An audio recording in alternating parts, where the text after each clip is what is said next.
This morning is the detail and how the timetable will work out. The other is how it all feels. What do you feel like? We'll talk about that now with Dr. Niloufar Ahmed, psychologist and lecturer at Bristol University.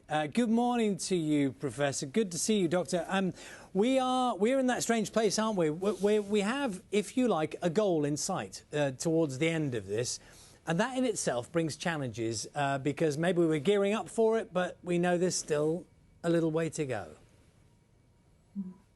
Yeah, we're continuing on this path of uncertainty that we've had since last March, and which is really draining. I think this lockdown has been very different for people. People are feeling even more exhausted, and our trust is eroded quite a lot because we don't know whether this really will be the last lockdown or whether something new will happen. We're told all of this promising information, but we do need to treat it with real caution. So people are still wavering in that uncertain place, which has a real impact on our physical and emotional health. Yeah, given what you described there, Doctor, I mean, clearly some things are outside of our control. We can control what we do, you know, literally how we run our lives.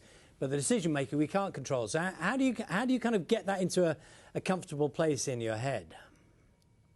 Exactly as you said, Charlie. Focus on what we can control. What can we plan for effectively? What can we manage on a day-to-day basis at the moment? So living as much as we can in the present, doing things mindfully, making sure that actually we take care of ourselves, that we eat healthily, we're getting enough exercise. This last lockdown has been particularly difficult because we've been in winter and we haven't been going out, so our vitamin D levels are really depleted and people are feeling this malaise and lethargy much more, and everything feels like it's out of our control. And actually we've got quite a lot of things in our control. We can control how much we're eating and what we drink, making sure we stay healthy and managing our expectations for the future. So knowing that yes, we do have a vaccination, things are looking really promising for the end of the year, but it will be staged, it will be slow, and we need to all do our part in making sure that we can come out of it safely. I'm really interested, and we were talking a bit earlier about it on the programme here, that, you know, holiday firms, airlines, sort of reporting a sort of surge in interest and bookings over the last sort of 24 hours.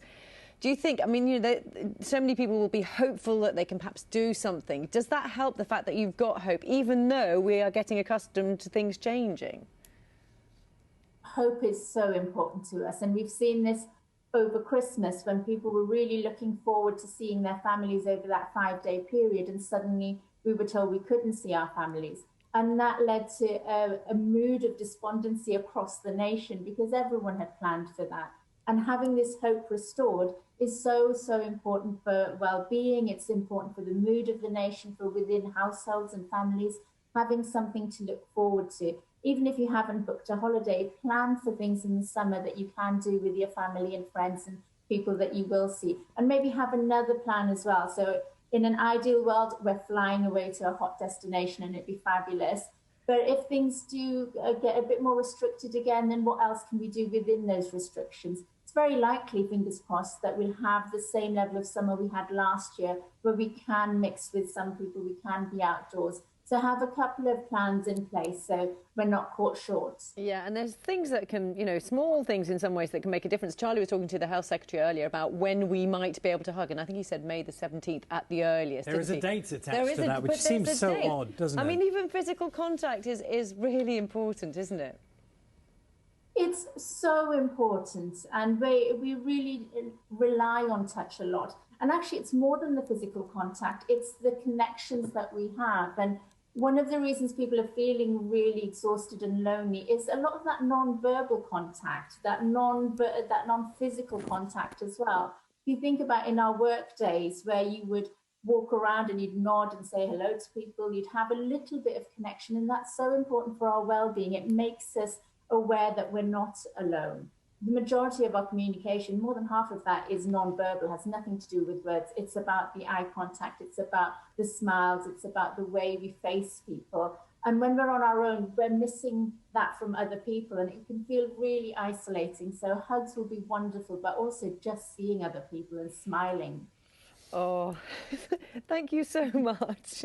Thank you very much, Niloufar Ahmed, for your time. Point well made, isn't it? Yeah. Literally, there's not a day goes by that I'm not grateful that I A, have work, which, you know, you say, and B, that you come into a workplace and you have some of those normal things that I know so many people don't have at the moment. We're lucky. We get Absolutely. get to sit near it-ish. Get to smile constantly. Right now, it's at 8:28, time for the news travel and the weather. Where